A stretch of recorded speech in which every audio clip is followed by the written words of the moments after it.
Bismillahirrahmanirrahim. Assalamualaikum warahmatullahi wabarakatuh. Waalaikumsalam warahmatullahi wabarakatuh.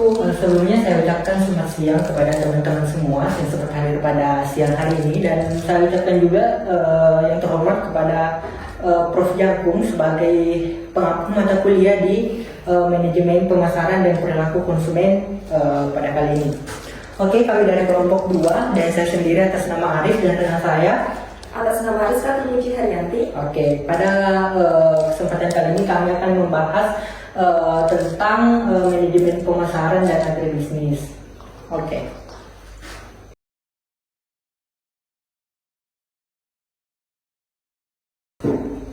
Oke, untuk poin pertama kita akan membahas tentang perilaku konsumen atau consumer behavior. Di mana perilaku konsumen ini merupakan respon atau tindakan individu yang muncul dari diri konsumen itu sendiri, yang dimana perilaku ini atau sikap ini muncul karena adanya proses pengalaman atau pembelajaran yang dilakukan oleh suatu konsumen tersebut untuk memenuhi kebutuhannya baik secara massal di masa kini ataupun di masa depan, begitu. Yang dimana kelompok ini untuk mencari, membeli dan menggunakan dan mengevaluasi produk, ide, jasa atau pengalaman yang memuaskan kebutuhan dan keinginan mereka untuk memenuhi keperluannya, begitu. Kemudian ini adalah contoh bagaimana ketika kita melihat suatu iklan yang dapat ditayangkan secara berulang-ulang, baik itu dari manfaatnya, kegunaannya di dalam diri kita dan apa kandungan dari produk-produk atau buah tersebut. Kita ambil contoh bahwa ketika kita melihat secara berulang-ulang bahwa manfaat alpukat itu baik untuk kesehatan dan memiliki kandungan-kandungan yang dapat menyehatkan organ tubuh yang selain dari kandungan vitamin dan mineral atau antioksidan yang terkandung dalam buah tersebut, itu menjadi acuan yang selalu menempel di dalam diri konsumen atau di dalam benak konsumen bahwa ketika kita ingin menurunkan atau mengobati penyakit jantung, menurunkan kolesterol dan mengatur gula darah, itu salah satu pilihan konsumsi terbaik itu adalah buah alpukat, dan itu menjadi keputusan atau kemudahan di dalam konsumen dalam mengambil keputusan ketika ingin mengobati penyakit jantung, kolesterol dan gula darah itu, begitu. Next. Kemudian di poin kedua kita akan membahas tentang apa sih tujuan pemasaran itu. Yang pertama di sini tujuan pemasaran yang pertama itu menekankan informasi dalam memori yang seperti yang telah saya sebutkan tadi bahwa iklan-iklan yang selalu bersifat atau berulang yang ditayangkan itu akan memberikan informasi dan tersimpan di dalam memori konsumen itu sendiri. Kemudian membantu konsumen dalam mengingat produk saat berbelanja.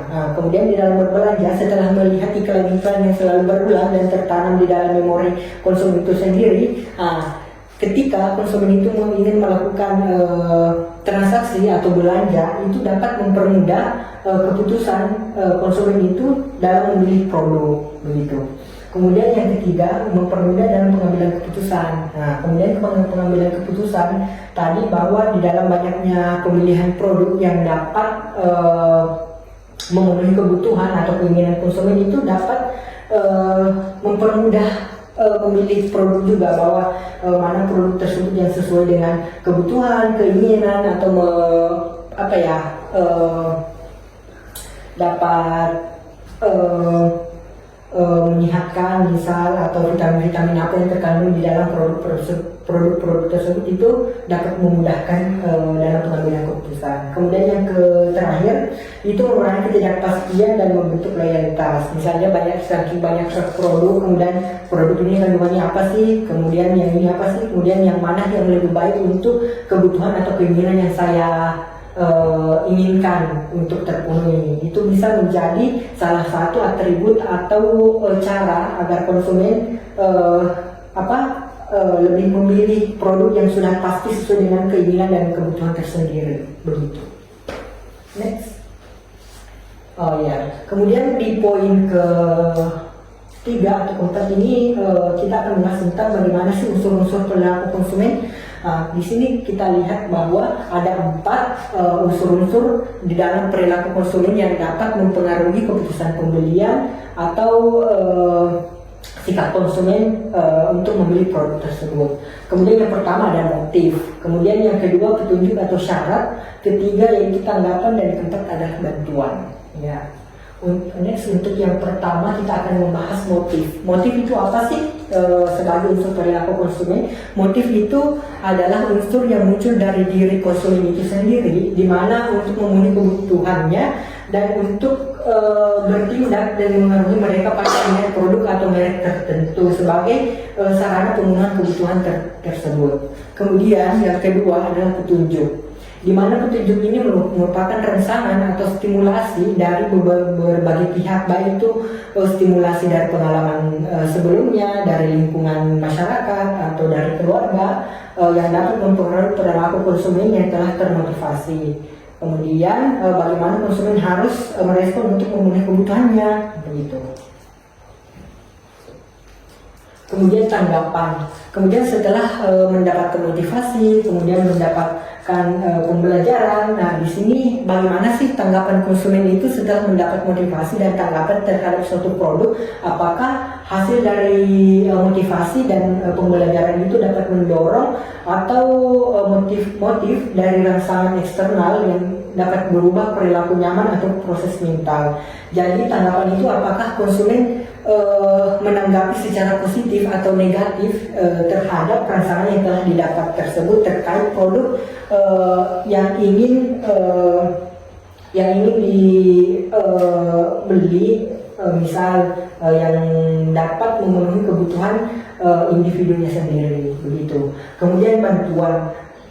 Kemudian bantuan adalah merupakan hasil atau konsekuensi berupa apakah setelah tanggapan itu dilakukan, apa sih motif atau tanggapan dari konsumen tersebut? Apakah dia senang terhadap manfaat dari produk tersebut, atau apakah konsumen tersebut puas terhadap produk-produk tersebut? Di sini bantuan itu dapat berupa kepuasan atau ketidakpuasan yang dirasakan oleh konsumen terhadap produk-produk yang sudah dibeli, misal begitu, terkait terhadap motif yang sudah diambil, pembelajaran atau tanggapan, sehingga di keputusan terakhir itu bantuan, begitu. Kemudian ini adalah poin selanjutnya mengenai struktur alur pengenalan produk. Di sini ada 2 jenis produk, contoh alur pengenalan produk. Di sini untuk yang pertama, pengenalan produk tanpa unsur perilaku pembelajaran. Berarti di dalam pengenalan produk kita harus melakukan pembelajaran dulu, seperti misalnya promosi umum, kemudian info yang tidak relevan, kemudian respon negatif, kemudian minat rendah, hingga produk yang kita perjualbelikan itu gagal atau tidak diminati oleh masyarakat. Dalam hal ini mungkin karena kita harus mengetahui motif konsumen, apa sih motif konsumen sehingga tertarik dengan produk-produk kita, gitu. Dan ini merupakan unsur alur yang tidak menerapkan perilaku pembelajaran. Kemudian yang struktur yang hijau ini merupakan struktur di mana unsur yang diterapkan dengan pembelajaran dengan perilaku pembelajaran terhadap konsumen. Kemudian yang pertama itu kita bisa lihat bahwa untuk melakukan pengenalan produk kita harus mengetahui apa sih motif konsumen atau kebutuhan konsumen sehingga membutuhkan produk kita untuk digunakan, gitu loh. Nah, kemudian selain apa manfaatnya, apa kegunaannya, kita harus tahu memberitahu apa sih petunjuk dan syarat penggunaan dari produk-produk kita, begitu. Jadi bagaimana penggunaannya, bagaimana teknis penggunaannya, di manakah tempat penyimpanannya, kita harus jelaskan dalam sebuah promosi ketika kita melakukan pengenalan produk. Kemudian di sini akan kita lihat bahwa apa sih tanggapan konsumen setelah mengetahui itu semua, dari segi manfaatnya, cara penggunaannya, apakah dia membeli produk kita atau tidak. Kemudian penguatan kepuasan. Penguatan kepuasan di sini apakah setelah menggunakan produk-produk yang sudah dibeli oleh konsumen, apakah puas dengan hasil atau manfaat yang telah dijelaskan dari motif konsumen tadi terhadap produk kita, apakah puas atau tidak. Nah, sehingga dari situlah kita akan mendapatkan keberhasilan produk. Nah, begitu. Apakah semua manfaat-manfaat atau motivasi-motivasi yang telah diutarakan di dalam sebuah iklan itu dapat menimbulkan keberhasilan di dalam produk-produk yang kita akan berikan. Oke, begitu. Next. Kemudian ini adalah contohnya, adalah dua contoh produk yang ini adalah contoh produk yang tidak dilakukan perkenalan dengan pembelajaran. Kemudian yang ini contoh struktur pengenalan produk dengan melakukan pembelajaran terhadap konsumen. Di sini kita lihat bahwa terlihat jauh beda bahwa bagaimana penerapan pembelajaran terhadap perilaku konsumen dengan unsur alur pembelajaran yang menerapkan pembelajaran untuk konsumen itu sendiri. Yang pertama kita harus mengetahui motifnya, kita harus memberitahu informasi bagaimana petunjuk dan syarat penggunaannya, kemudian cara pakainya, kemudian hasilnya, apakah hasil yang diiklankan itu sesuai dengan hasil yang dirasakan oleh konsumen, kemudian bantuan tadi, apakah konsumen akan melakukan pembelian ulang atau respon yang positif terhadap produk yang kita promosikan, begitu. Next. Kemudian ini ada poin selanjutnya. Di sini ada 2 poin terkait pengkondisian klasik. Kemudian selanjutnya kami akan bahas tentang pengkondisian instrumental. Untuk yang pertama kita akan membahas tentang pengkondisian klasik, di mana pengkondisian klasik ini bersifat otomatis atau refleks spontan, terbentuk melalui pengulangan asosiasi antara suatu stimulasi dengan stimulus dengan stimulus lain. Di sini contohnya yaitu di mana ketika ada produk-produk yang serupa, misal air mineral aqua dengan le mineral, misal itu adalah produk-produk yang sama, tapi di sini memiliki kelebihan dan kekurangan masing-masing. Begitu. Dimana di sini kita akan memberikan penilaian secara otomatis atau refleks dalam artian spontan, bagaimana sih komentar kita atau pendapat kita terhadap dua produk-produk tersebut. Begitu. Selanjutnya. Ya, ini adalah bagian-bagian dari pembelajaran pengkondisian klasik yang tadi. Di sini ada, kalau tidak salah, ada 4 bagian tentang pengkondisian klasik. Yang pertama kita akan membahas tentang pembelajaran asosiatif. Pembelajaran asosiatif ini adalah proses pembelajaran antara berbagai peristiwa, stimulus untuk memahami dan mengantisipasi dan memprediksi kejadian di lingkungan berdasarkan pengalaman sebelumnya. Untuk asosiatif ini sendiri biasanya pembelajaran yang sudah kita pelajari dari peristiwa-peristiwa sebelumnya atau pengalaman-pengalaman sebelumnya yang sudah kita ketahui, sehingga hal tersebut dapat mengantisipasi atau memahami bagaimana prediksi kita terhadap produk-produk tersebut dari pengalaman-pengalaman yang sudah ada, baik itu dari lingkungan, dari stimulus atau peristiwa-peristiwa, atau dari keluarga tersendiri. Begitu. Kemudian yang kedua, asosiasi pengulangan repetisi, di mana pengkondisian ini merupakan proses penyampaian stimulus secara berulang-ulang untuk memperkuat hubungan asosiasi antara merek dengan kebutuhan, emosi atau manfaat. Nah, di mana untuk pengulangan repetisi ini adalah bentuk promosi yang dilakukan secara berulang-ulang yang bertujuan untuk agar iklan itu selalu melekat di dalam memori konsumen dan itu tidak hilang. Begitu, dan dapat mempermudah keputusan juga di dalam pembelian begitu. Next. Nah, kemudian ini adalah contohnya pengkondisian klasik dalam pengulangan pesan. Di sini kita mencontohkan bahwa produk pasta gigi, di mana kita mengetahui bahwa pengkondisian klasik ini dapat memberikan promosi-promosi atau paparan-paparan iklan, baik itu dari dalam TV, internet maupun di dalam handphone kita tersendiri. Itu seringkali muncul iklan yang selalu berulang-ulang, di mana penggunaan iklan tersebut atau tujuan iklan tersebut untuk meyakinkan konsumen dan untuk melekatkan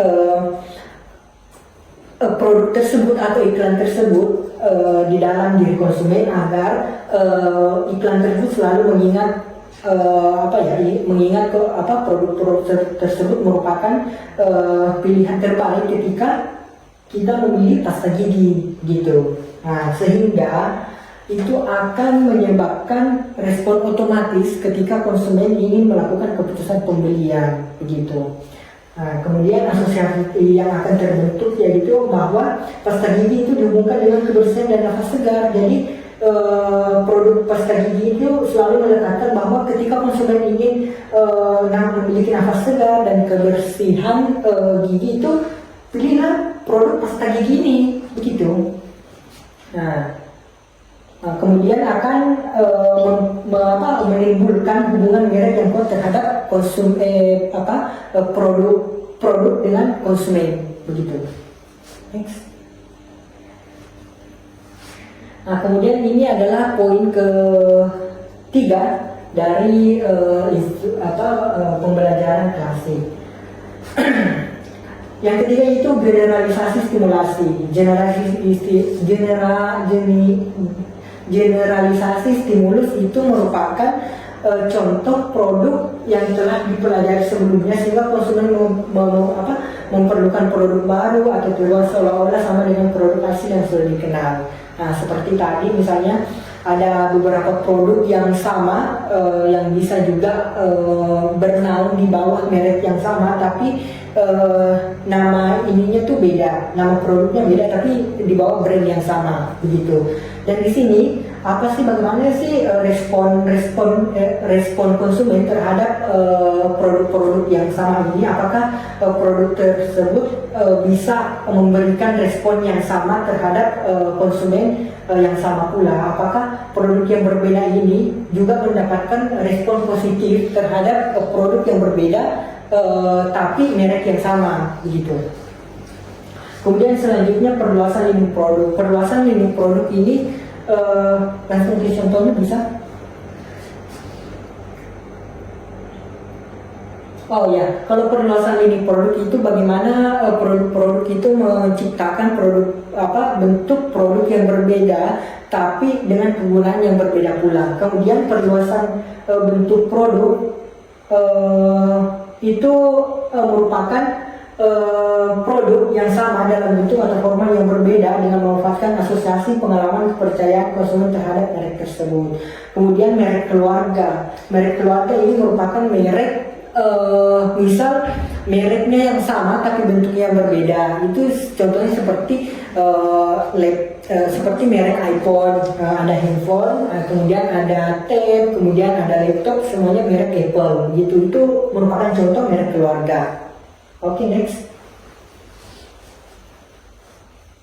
Yang ini adalah satu contohnya untuk perluasan lini produk. Perluasan lini produk ini sama sih, misalnya ada yang botol, ada yang kaleng, kemudian ada yang saset. Ini merupakan perluasan lini produk. Semuanya sama, tapi bentuknya beda. Mau yang praktis atau mau yang botol atau mau yang kaleng itu merupakan perluasan lini produk. Kemudian ini merek keluarga, contoh dari produk merek keluarga atau merek family. Di sini kita lihat bahwa contohnya produk Vaseline dan Gillette, di mana Vaseline ini ada beberapa jenis produk, tapi di bawah naungan merek yang sama. Nah, begitupun dengan Gillette ini, kita lihat bahwa ada untuk menyukur, ada untuk krimnya gitu loh. Jadi ini adalah contoh-contoh dari produk atau family produk begitu. Kemudian surat perizinan di dalam melakukan atau membuat produk-produk baru atau menciptakan produk baru, suatu produsen perlu mendapatkan perizinan di mana gunanya untuk menggunakan nama logo atau atribut merek yang memang dari ciri khas produk-produk tersebut, di mana manfaatnya untuk asosiasi, citra, dan kepercayaan konsumen terhadap merek yang sudah dikenal begitu. Oke, selanjutnya. Ini adalah contoh beberapa perusahaan lisensi pada tahun 2025 sampai 2026 yang mengeneralisasikan stimulus dan perluasan merek. Di sini kita lihat bahwa The Disney Company itu ada beberapa produk, perluasan produk dan merek produk, yaitu mainan dan pakaian itu sudah banyak jenis-jenisnya ya. Jadi baik dari perluasan ini produk dan family produk itu Disney itu sudah banyak dari segi mainan dan pakaian ya, khususnya untuk anak-anak ya. Nah, begitu untuk ABG Authentic Brand Shop. Nah, di sini juga ada perluasan produk dan family produk yang dikeluarkan oleh ABG Authentic Brand Shop, itu seperti fashion dan parfum, dan itu sudah termasuk perluasan produk dan perluasan ini produk dan brand family product. Nah, di sini ada juga NBC Universal, dan di mana dia itu mengeluarkan merchandise film itu yang berbeda, tapi dalam konsep yang sama itu seperti film-film kartun gitu produk-produknya. Kemudian Wibi atau Warner Bros Discovery. Nah, di sini adalah produk karakter seperti Spider-Man, Iron Man, itu sama seperti contohnya perluasan merek, dan adapun produknya yaitu seperti merek keluarga. Dan yang terakhir adalah Pokemon. Misalnya seperti kartu dan mainan, di mana produk-produk ini merupakan brand lisensial, generasi stimulasi, kemudian merek perluasan merek yang seperti disebutkan tadi gitu. Kemudian selanjutnya ada yang kelima ini yang diskriminasi stimulus, di mana diskriminasi stimulus ini adalah untuk membedakan yang memberikan respon yang berbeda terhadap stimulus yang serupa. Nah, kalau ada yang tadi bagaimana respon konsumen terhadap produk yang sama, nah di sini dijelaskan bahwa bagaimana ketika ada produk-produk yang sama, tapi apakah respon konsumen itu berbeda atau serupa. Jadi misalnya ada produk-produk yang sama, walaupun dari merek atau brand lain itu, tapi kegunaannya sama, manfaatnya sama, kegunaannya sama, atau kandungannya sama pula, itu bagaimana sih bagaimana sih konsumen itu menanggapinya? Apakah dia merespon dengan sama dengan produk sebelumnya, atau malah dia akan berpindah dengan produk-produk yang baru begitu. Kemudian selanjutnya diferensiasi merek. Diferensiasi merek ini di mana produsen menciptakan persepsi keunikan pada suatu merek dengan menonjol atribut, manfaat, atau citra yang berbeda dari pesaing. Jadi di dalam suatu produk, konsumen harus menimbulkan atau menonjolkan karakteristik dari produk-produk ini tersebut. Apakah dari kualitasnya, dari mereknya, dari citra perusahaannya, itu harus ditimbulkan untuk perusahaan itu sendiri. Nah, di mana untuk tujuan yang lain untuk melekatkan persepsi konsumen itu sendiri terhadap produk kita. Jadi misalnya kalau konsumen sudah percaya terhadap merek yang sudah kita keluarkan, itu mungkin di produk-produk yang kita keluarkan untuk beberapa tahun selanjutnya itu akan dipercaya kembali oleh konsumen, karena citra merek kita sudah dikenal dan diyakini oleh konsumen itu sendiri. Seperti itu. Oke, next. Kemudian ini adalah poin kedua setelah tadi dibahas pengkondisian klasik.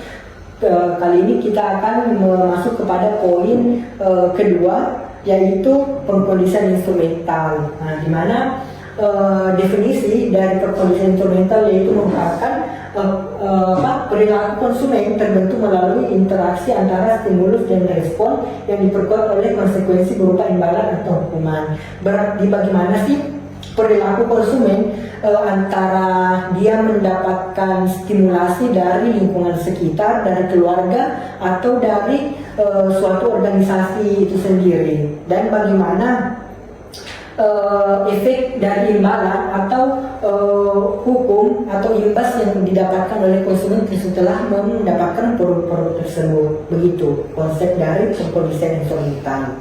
Next.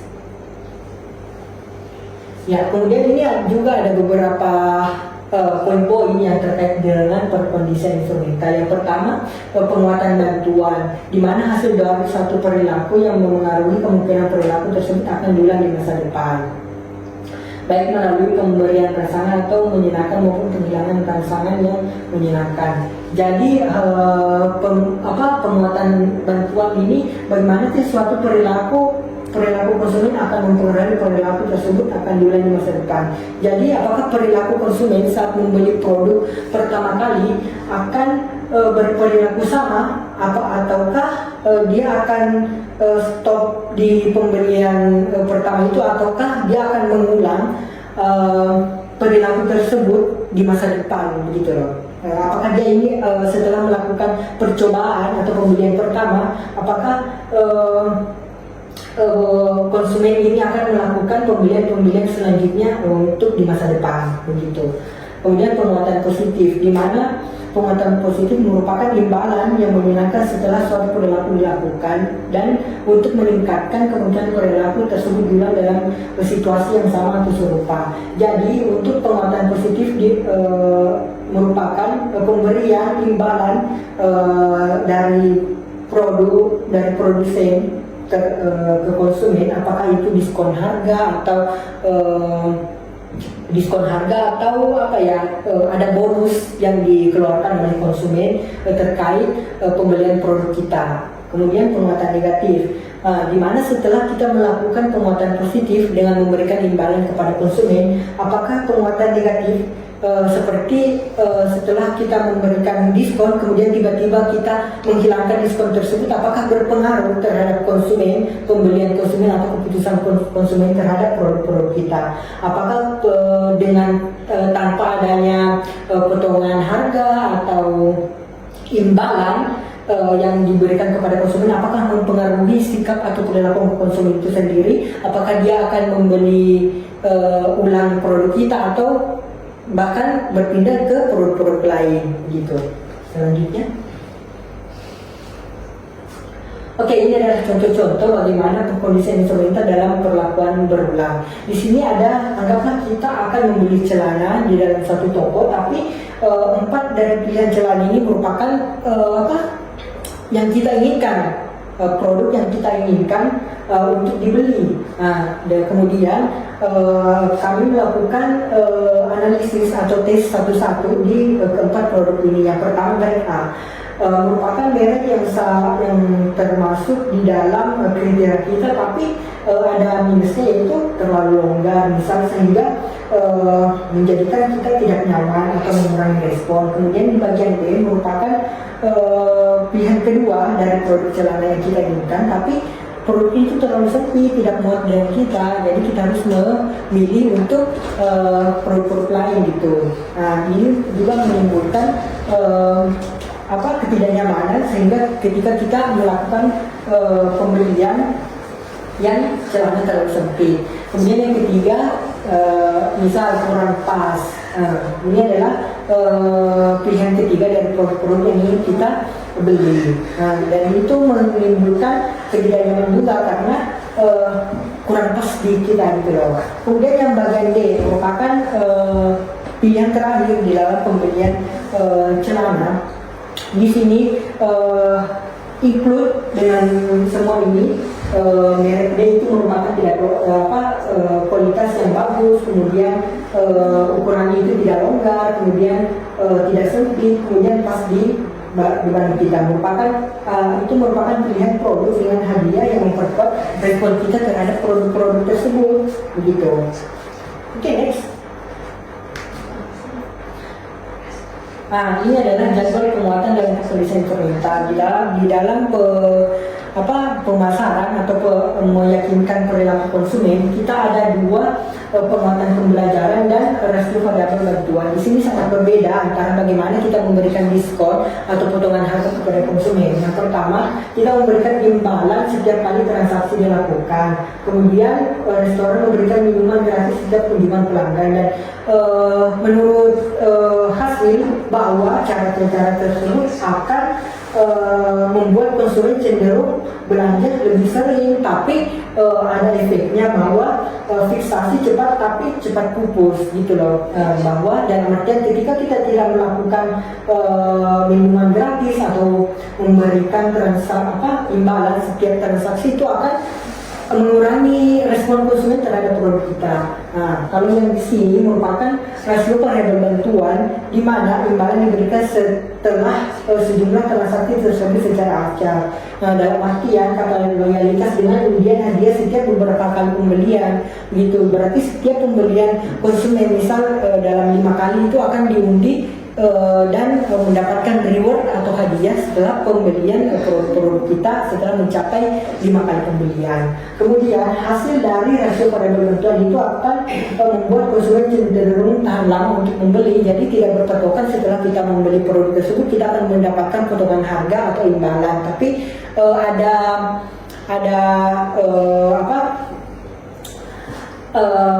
ketentuan-ketentuan khusus yang telah diberikan oleh toko atau produsen tersebut, bahwa setelah mendapatkan reward misalnya 5 kali dalam pembelian, kita akan mendapatkan hadiah atau potongan harga atau gratis produk setelah membeli produk sebanyak 5 kali begitu. Oke, next. Kemudian kepunahan merupakan penurunan di mana proses melemahnya atau hilangnya respon yang telah dipelajari karena tidak lagi diperkuat oleh imbalan. Ya, seperti dijelaskan tadi bahwa setelah ketika kita melakukan perkenalan produk dengan memberikan imbalan atau reward atau hadiah di setiap pembelian, di mana ketika kita menghilangkan imbalan tersebut akan hubungan antara stimulasi atau respon secara bertahap itu menghilang, karena di mana kita setelah memberikan imbalan kemudian tidak, itu mempengaruhi perilaku konsumen. Kemudian ada tahap melupakan, bagaimana setelah melemahnya respon konsumen akan hilang. Nah, dimana itu melemahnya hubungan antara stimulasi dan respon dalam memori konsumen, akibatnya kurangnya keterlibatan atau kepastian terhadap simulasi tersebut dalam jangka waktu yang lama. Begitu. Jadi produsen yang memberikan diskon-diskon atau potongan harga kepada konsumen akan hilang atau lemah hubungan antara stimulasi dengan respon ketika produsen menghilangkan diskon-diskon tadi. Nah, itu akan berakibat kurangnya keterlibatan dan lama-kelamaan produk itu akan terdapatkan oleh konsumen. Begitu. Kemudian kepuasan dan retensi pelanggan. Kepuasan pelanggan merupakan hasil evaluasi konsumen terhadap kinerja produk atau layanan dibandingkan dengan harapan. Sedangkan retensi pelanggan adalah mempertahankan pelanggan melalui pengalaman positif, nilai yang konsisten, dan penguatan berulang atau mendorong pembelian ulang. Di sini sangat berbeda bahwa kepuasan pelanggan merupakan hasil evaluasi atau kepuasan yang telah didapatkan oleh konsumen setelah membeli produk yang sesuai dengan harapannya. Kemudian sedangkan retensi pelanggan itu pelanggan melalui pengalaman positif, nilai yang konsisten, dan penggunaan berulang untuk mendorong pembelian ulang.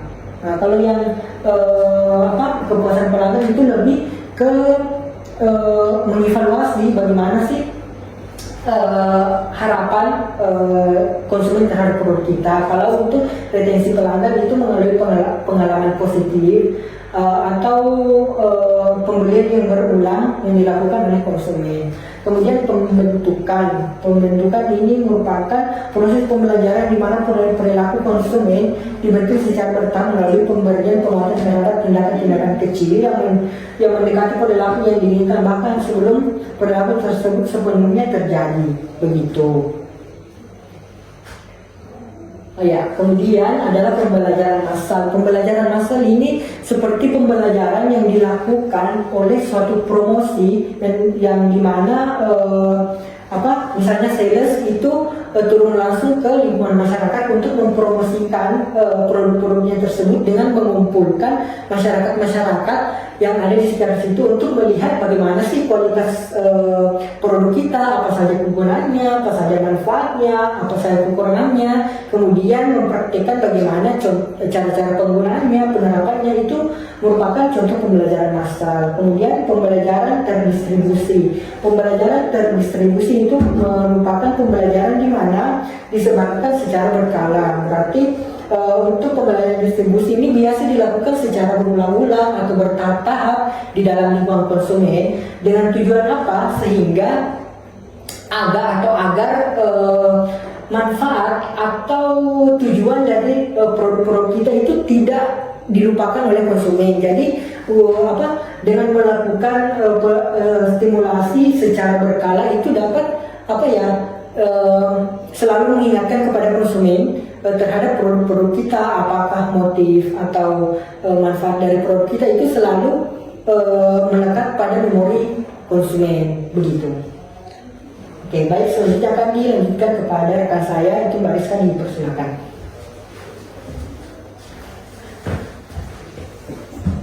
Oke, selanjutnya yaitu materi terkait pembelajaran observasional. Jadi pembelajaran observasional ini adalah proses di mana individu itu mempelajari perilaku dengan mengamati perilaku orang lain lalu menirunya. Terkadang konsumen itu sering tertarik membeli produk itu karena melihat orang lain itu telah menggunakan, terlebih orang tersebut merasakan kepuasan atau merasa sukses. Jadi konsumen ini mampu untuk mempengaruhi keputusan pengambilan barang. Lalu yang kedua yaitu pemrosesan informasi.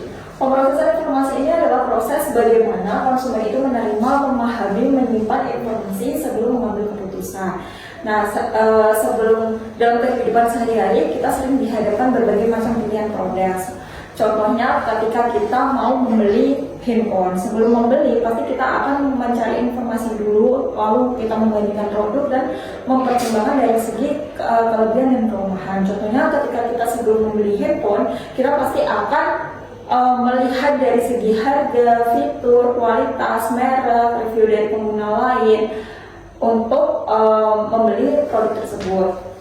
Nah, kemampuan konsumen dalam pengambilan keputusan ini berbeda-beda. Ada yang langsung membeli tanpa banyak pertimbangan dan ada juga yang membandingkan produk terlebih dahulu. Lalu konsumen dengan kemampuan kognitif yang lebih tinggi ini memperoleh lebih banyak informasi, mempertimbangkan lebih banyak atribut dan alternatif produk daripada konsumen dengan kemampuan yang lebih rendah.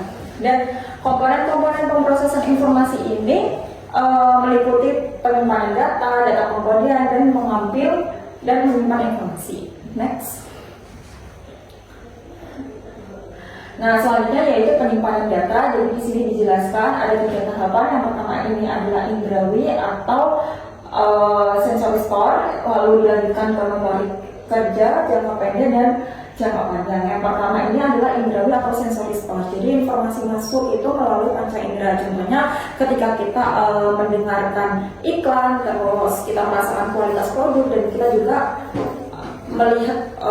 melihat iklan, mendengarkan promosi. Nah, itu diproses di tahapan indrawi.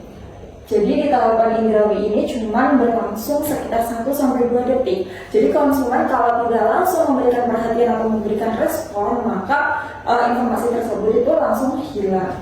Lalu yang kedua ini dilanjut ke memori jangka pendek atau short term memory. Pada memori jangka pendek ini informasi cuma menampung sekitar 4-7 informasi dan itu bertahan sekitar 10-15 detik. Kalau misalkan konsumen itu tidak langsung merespon, maka informasi ini akan cepat hilang dan langsung diproses ke jangka panjang. Lalu yang terakhir ini adalah memori jangka panjang. Jadi informasi yang menarik ini akan diproses lebih lama di memori jangka panjang atau long term memory.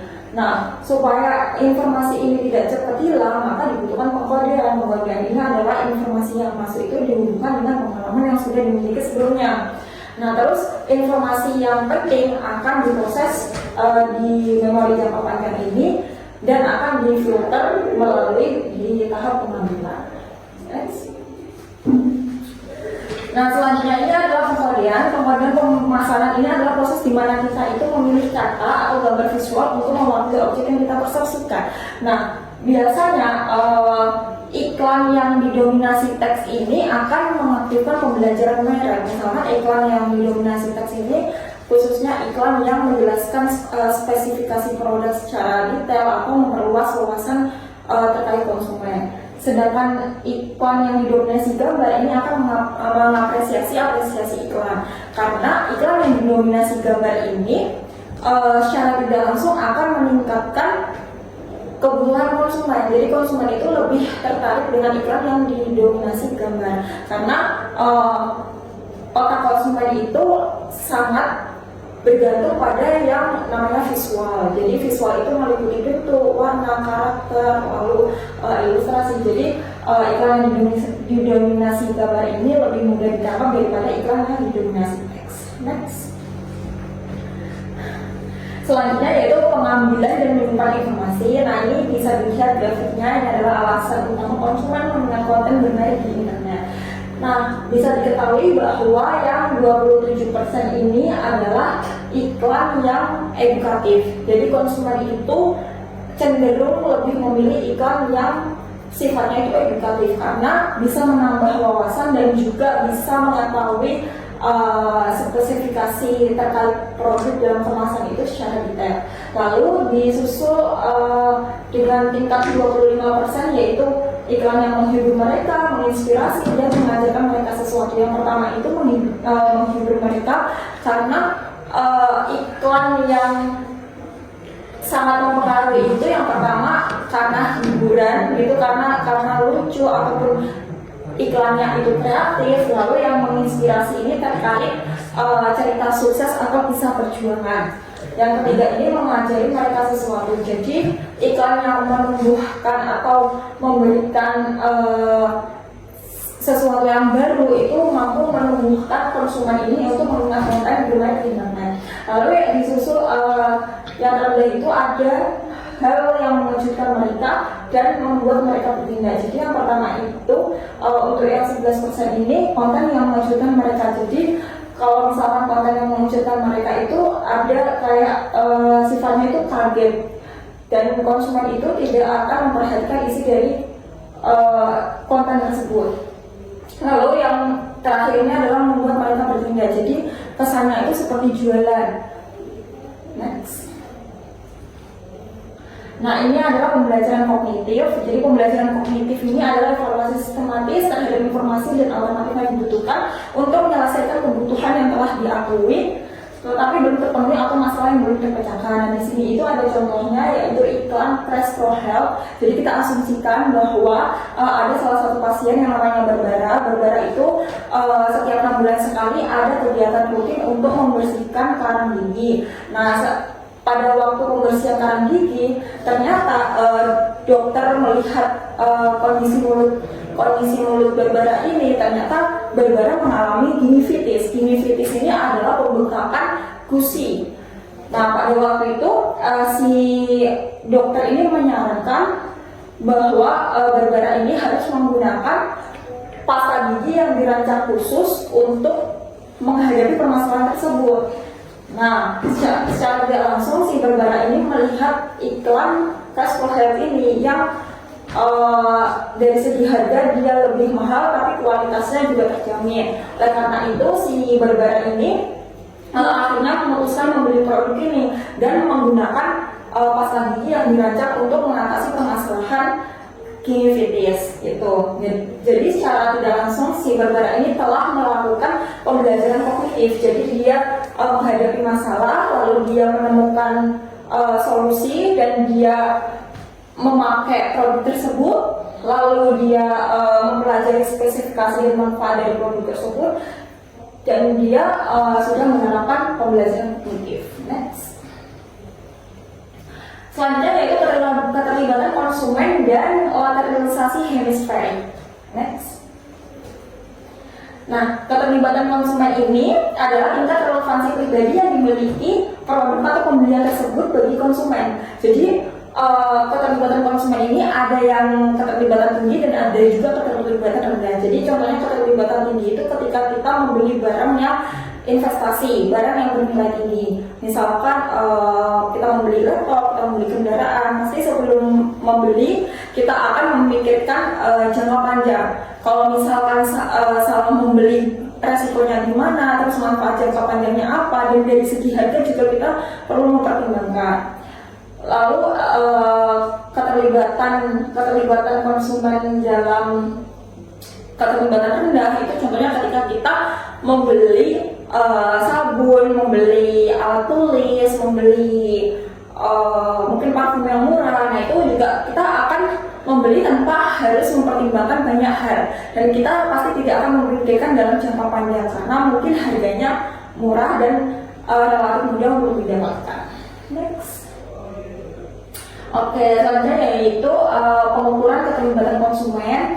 Nah, pengukuran yang paling populer itu menggunakan survei mandiri yang menilai fungsi atau perilaku konsumen produk atau kategori produk tertentu. Nah, di sini mengukur keterlibatan pada suatu kontinum atau tingkatan. Jadi ada yang tingkatannya rendah, sedang, dan tinggi. Lalu penerapan strategi keterlibatan konsumen. Jadi keterlibatan yang tinggi itu meliputi produk kategori persepsi terhadap merek tertentu sebagai merek yang unggul mengarah pada loyalitas merek. Lalu yang terakhir ini ada keterlibatan dan konteks.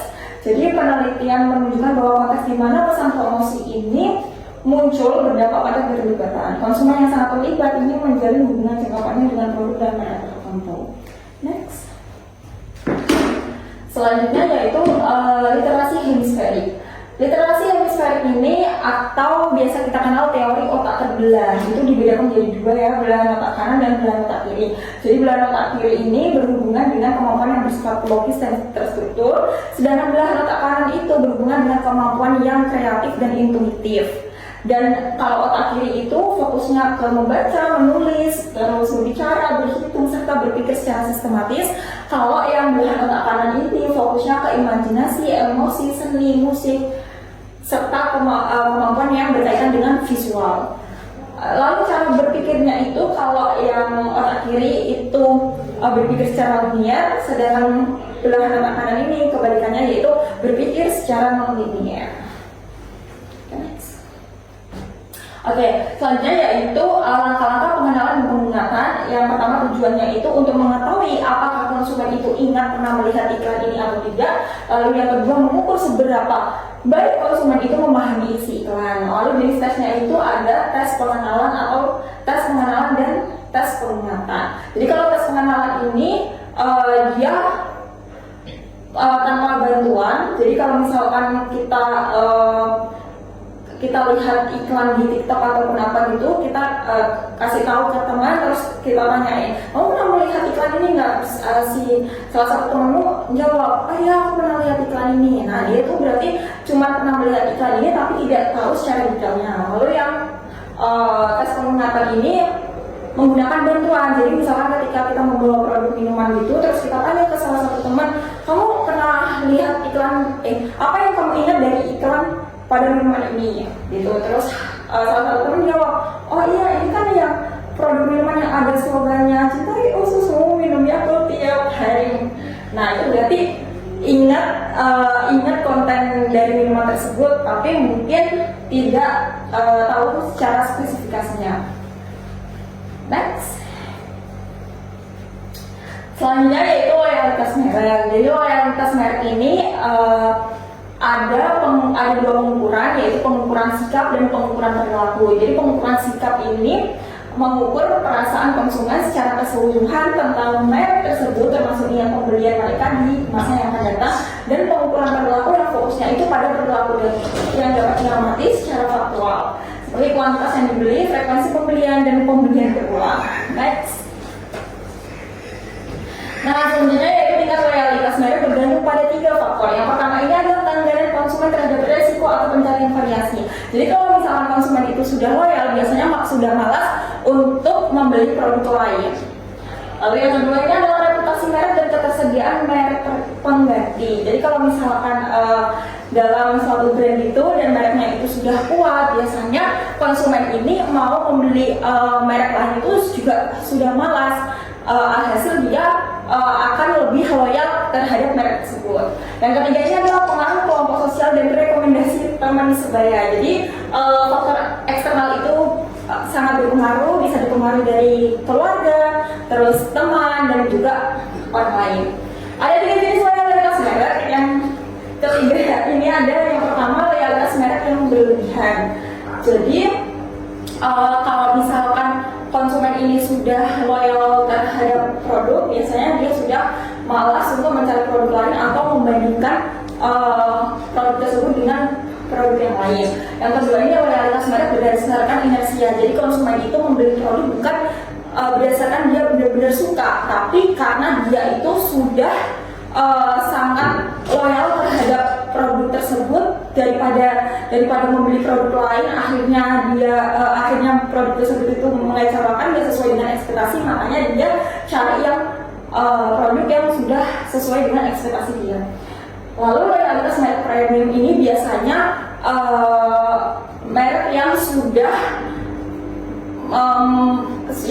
memiliki citra eksklusif atau yang mungkin harganya itu prestis, dinilai harganya itu premium. Jadi kalau misalkan sudah dilihat kualitasnya bagus dan mungkin harganya itu bisa dibilang prestis atau premium, mungkin konsumen ini akan tetap membeli karena sudah sangat loyal. Gitu. Next. Nah, selanjutnya ini adalah ekuitas merek. Ekuitas merek itu sebagai nilai atau kekuatan suatu merek di mata konsumen. Dan ekuitas merek ini memfasilitasi penerimaan produk baru. Jadi ekuitas merek ini sangat bermanfaat terhadap perusahaan karena membantu perusahaan ini meluncurkan produk baru, dan juga kalau misalkan ekuitas merek atau brand dari perusahaan tersebut sudah kuat, pasti akan mendapatkan tempat atau ruang distribusi yang sangat tepat gitu, dan penetapan harga premium. Jadi kalau brandnya udah kuat, mau netapin harga yang tinggi pun juga tetap konsumen itu membeli produk tersebut. Lalu ekuitas merek ini juga sangat penting karena pembelian dengan keterlibatan rendah seperti barang konsumsi murah yang dibeli secara rutin itu dapat sedikit pemrosesan informasi kognitif. Next. Oke, mungkin itu presentasi dari kelompok 2. Mungkin ada pertanyaan? Silahkan. Iya. Tadi kan ada pembelajaran masalah pembelajaran terdistribusi ya di slide-nya. Ekuitas merek ya? Iya. Kemana? Yang slide-nya Mas Aris tadi. Oh, yang Mas Aris. Oke. Nah, itu bagaimana contoh penerapannya dalam produk agribisnis itu? Oke, mungkin bisa dijawab oleh Mas Aris. Oke, baik, terima kasih kepada saudari Mbak Shina atas pertanyaannya. Boleh ke slide. Oke, di sini ada 2 contoh pembelajaran massal dan pembelajaran terdistribusi. Untuk pembelajaran massal itu sendiri dapat dicontohkan sebagai misalnya produk agribisnis, misalnya produk pupuk yang biasanya dilakukan oleh penyuluh, misal yang dimana dia langsung turun ke lapangan untuk mempromosikan produk-produknya tersebut, dimana ketika suatu penyuluh itu mempromosikan atau memperkenalkan pupuk di lingkungan masyarakat itu, dia langsung mengumpulkan masyarakat untuk melihat bagaimana sih cara penggunaan pupuk tersebut, bagaimana penerapannya, bagaimana apa saja manfaatnya, kapan pupuk itu bisa digunakan.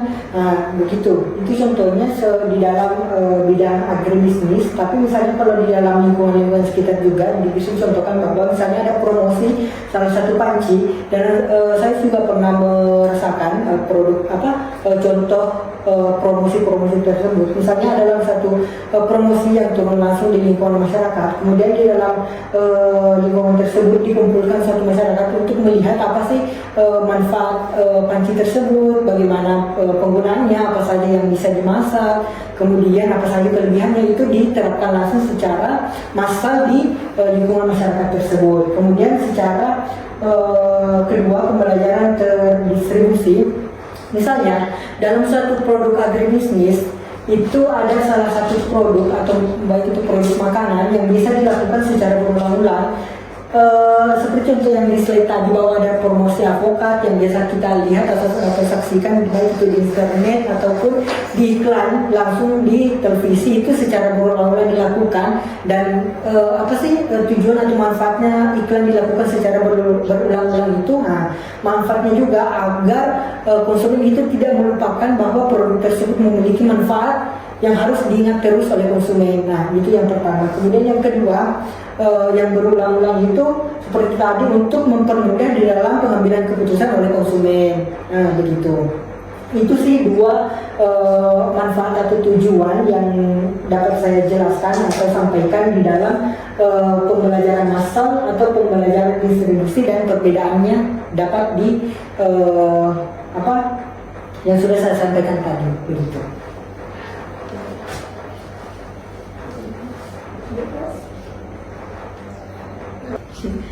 Nah, tadi kan di slide-nya Mbak Rizka tuh ada ini ya, yang konsumen yang pinggir ya. Nah, itu kalau untuk di produk agribisnis, produk pangan itu misalnya, itu apakah investasinya hanya berdasarkan uang atau bisa dari indikator lain seperti kesehatan dan lain-lain gitu? Oke. Jadi untuk yang slide ini ya Mbak, ini ya, Iya. betul. Oke, jadi di sini kan dijelaskan bahwa pengukuran keterlibatan konsumen ini itu dapat mengukur keterlibatan pada suatu kontinum. Kontinum ini berdasarkan tingkatan, jadi bisa rendah, sedang, dan tinggi. Bukan sebagai dikotomi kan. Jadi sependek pengetahuan saya, jadi kalau misalkan diterapkan di sektor agribisnis ini, mungkin bisa berkaitan dengan konsumen dalam memutuskan pembelian suatu produk. Terus bisa juga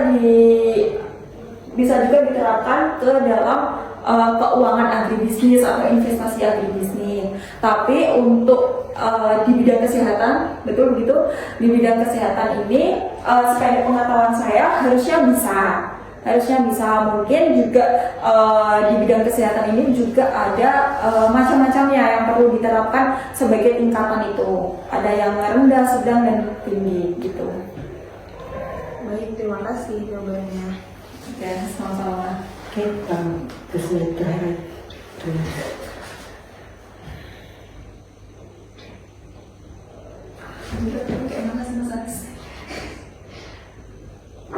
Oke, baik. Sekian mungkin itu pemaparan materi kami, dan kami ucapkan terima kasih untuk masukan, saran, dan pertanyaan yang telah diajukan kepada kami. Saya ucapkan terima kasih. Mungkin cukup sekian presentasi saya. Kami ucapkan terima kasih, dan wassalamualaikum warahmatullahi wabarakatuh.